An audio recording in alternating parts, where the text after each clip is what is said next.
15 شعبان کی رات کو ہونے والی شب برات سے متعلق احادیث کو تو آپ ضعیف بلکہ موضوع تک سمجھتے ہیں، جبکہ دوسری طرف آپ آج 15 شعبان کے روزے کے بھی قائل ہیں۔ جب 15 شعبان کی رات کی وہ فضیلت ہی ثابت نہیں تو 15 شعبان کا روزہ کہاں سے ثابت ہو گیا؟ یہ دو الگ باتیں ہیں میرے بھائی، ان کو کمپیئر نہ کریں۔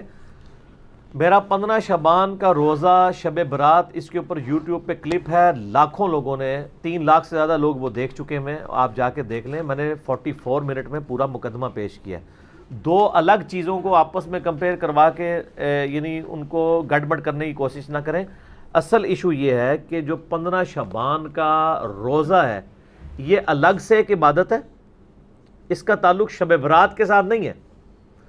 شب برات والی روایتیں کمزور ہیں، وہ آپ یوٹیوب پہ میرا کلپ دیکھ سکتے ہیں۔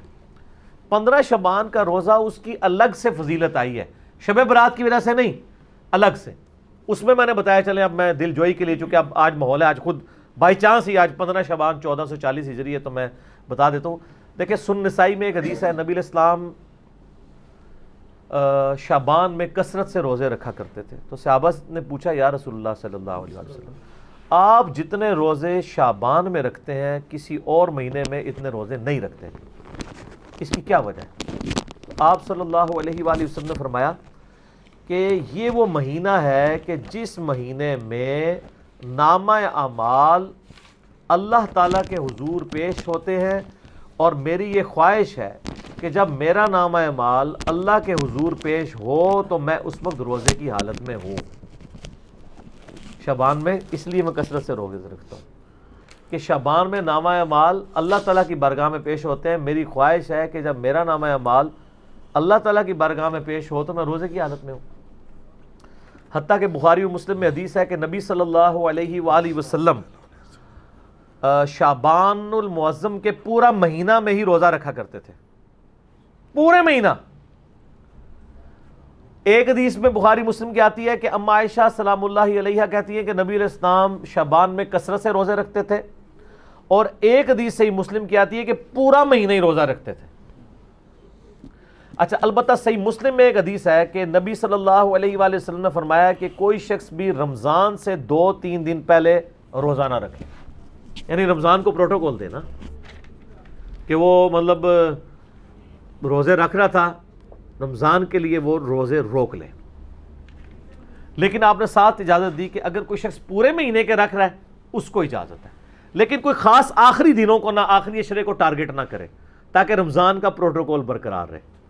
جس طرح کہ صحیح مسلم میں حدیث ہے کہ نبی صلی اللہ علیہ وآلہ وسلم جس جگہ پہ آپ نے فرض نماز پڑھی ہے نا، وہاں پر نفلی نماز پڑھنے سے یعنی ترغیب دلاتے تھے کہ نفل کو اس سے ہٹ کے پڑھا جائے تاکہ فرض کا پروٹوکول اپنی جگہ رہے۔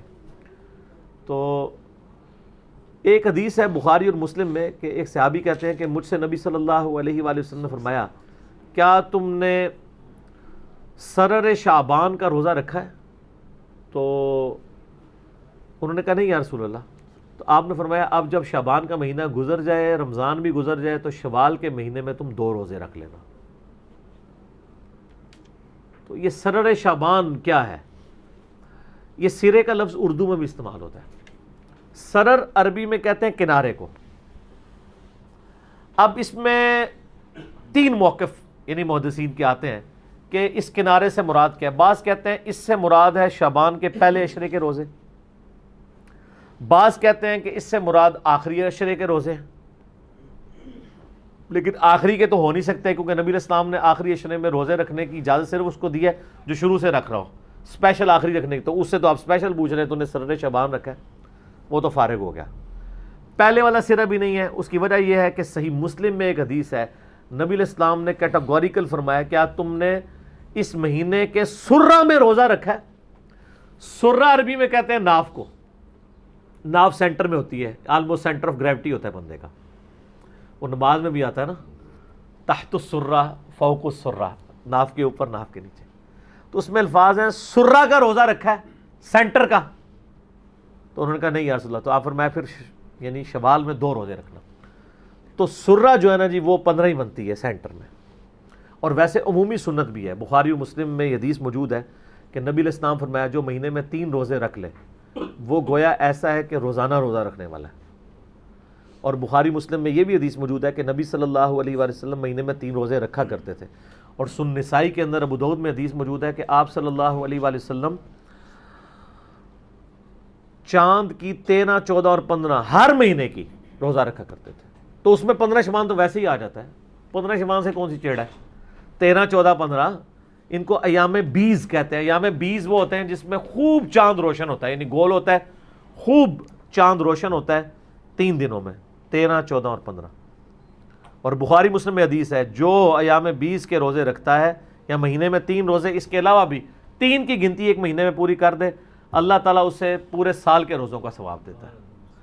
اور اس سے بھی آسان میرے جیسے لوگوں کے لیے وہ صحیح مسلم میں حدیث ہے، ابو داؤد میں، ترمذی میں، نسائی میں، ابن ماجہ میں، یہ 6 اہل سنت کی کتابوں میں بخاری کو چھوڑ کے باقی 5 کتابوں میں حدیث ہے جس نے رمضان کے مہینے کے روزے سارے رکھے اس کے بعد شوال کے 6 روزے رکھ لیے، اسے پورے سال کے روزوں کا ثواب. کتنا آسان ہے. اس میں یہ ضروری نہیں کہ فوراً بعد شروع کرنے ہیں، پورے مہینے میں کسی بھی وقت رکھ لیں، کسی بھی وقت شروع کریں، ٹکڑوں کی فارم میں رکھ لیں، اکٹھے رکھ لیں. ویسے اکٹھے رکھنا ذرا آسان ہو جاتا ہے، رمضان کی روٹین بنی ہوتی ہے، تو میری تو کوشش ہوتی ہے کہ عید کے اگلے دن ہی شروع کر دیں، کیونکہ میدا بھی عادی ہوا ہوتا ہے، اس وقت 6 روزوں کا پتہ نہیں چلتا. آپ تھوڑا سا وقفہ ڈال لینا میدے کو، پھر قابو نہیں آتا. تو یہ 6 روزے رکھ کے پورے سال کے روزے اور پوری زندگی کے روزے ہو گئے، ہر سال رکھتے رہیں. تو یہ اللہ نے آسانیاں رکھی ہیں. صحیح مسلم میں حدیث ہے نبی صلی اللہ علیہ وآلہ وسلم ایک دفعہ فجر کی نماز پڑھ کے، ویسے تو عموماً آپ اشراق کے بعد ہی آتے تھے، ایک دن جلدی آئے اور پھر آپ نے کہیں جانا تھا، چلے گئے تو کافی سورج بلند ہوا تو آپ واپس آئے. تو آپ نے اپنی بیوی سیدہ جویریہ کو دیکھا کہ مصلی پہ بیٹھی ہیں. آپ فرمایا تم صبح سے ابھی تک مصلی پہ بیٹھی ذکر اور اذکار کر رہی ہو؟ یا رسول اللہ. آپ فرمایا تم صبح سے بیٹھی ہو نا، اور میں نے ابھی آ کے 4 کلمات 3 دفعہ پڑھے اور تم سے زیادہ ثواب مجھے مل گیا. یا رسول اللہ مجھے بھی سکھا دے. آپ نے فرمایا سبحان اللہ وبحمدہ عدد خلقہ ورضا نفسہ وزنۃ عرشہ ومداد کلماتہ. سبحان اللہ وبحمدہ، یہ تو اکٹھا ہو گیا نا ایک. عدد خلقہ، اس کی یعنی اللہ کی تعریف اس کی جو مخلوق ہے اس کی تعداد کے برابر، ورضا نفسہ اور اس کی رضا کے برابر، وزنۃ عرشہ اور اس کے عرش کے وزن کے برابر، ومداد کلماتی اور اس کے کلمات کی تعداد کے برابر. سر وہ کلمات کون گن سکتا ہے؟ وہ سورۃ الکہف، سورہ لقمان پڑھ کے دیکھ لیں کہ اگر سارے زمین کے سمندر سیاہی بن جائیں، سارے درخت کلمے بن جائیں اور 7 سمندر اور شامل ہو جائیں، تب بھی اللہ کے کلمات نہیں ختم ہوتے. تو اس میں وہی تو کہا کہ ومداد کلماتی، اللہ کے کلمات کے برابر. تو یہ 3 دفعہ پڑھنا ہے، ہم نے صبح شام کے اذکار میں ڈالا ہوا ہے، تو آپ کو وہ ثواب مل جائے گا. تو یعنی اس حوالے سے 15 شعبان کا روزہ ہے، اس کو شب رات کا روزے سے نہ اٹیچ کریں. وہ میرا آپ کلپ دیکھ لیں، 15 شعبان کا روزہ، شب برات، تو انشاءاللہ آپ کے سامنے حقائق کھل کے سامنے آ جائیں گے انشاءاللہ تعالی. ٹھیک ہو گیا؟